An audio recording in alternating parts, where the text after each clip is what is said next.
Inihain sa Kamara ang panukalang batas na nagbabawal sa pagdub sa wikang Filipino ng mga Ingles na palabas sa telebisyon. Nagbabalik sa report si Paul Hernandez.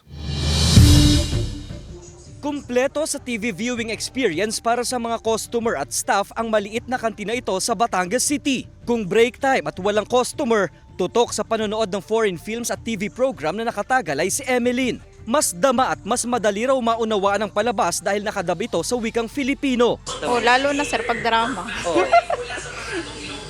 Mas nakaka-relate ka pag nakadub.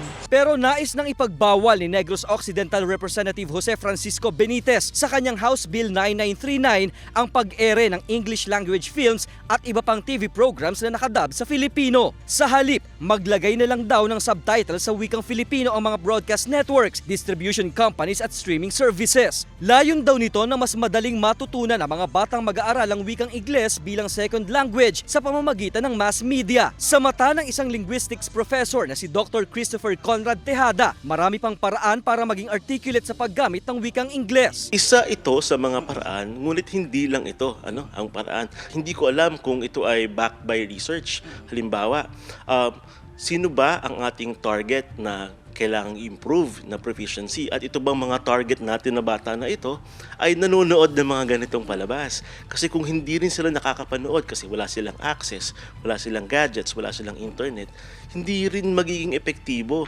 Marami pang araw foreign national ang pumupunta sa bansa para lang matutunan ng Filipino language na sila ring nanonood ng Tagalized na palabas. Ipinupunto ni Tejada ang tinatawag na input hypothesis. So halimbawa yung ating pinapanood, walang visual cues or walang sound effects, walang ang tawag natin dyan, semiotic features.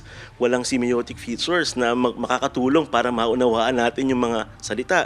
Hindi rin siya makakatulong sa atin pagkatuto. Okay lang po, i-retain sa English po yung kasi po para matutunan po mag-English ang mga tao.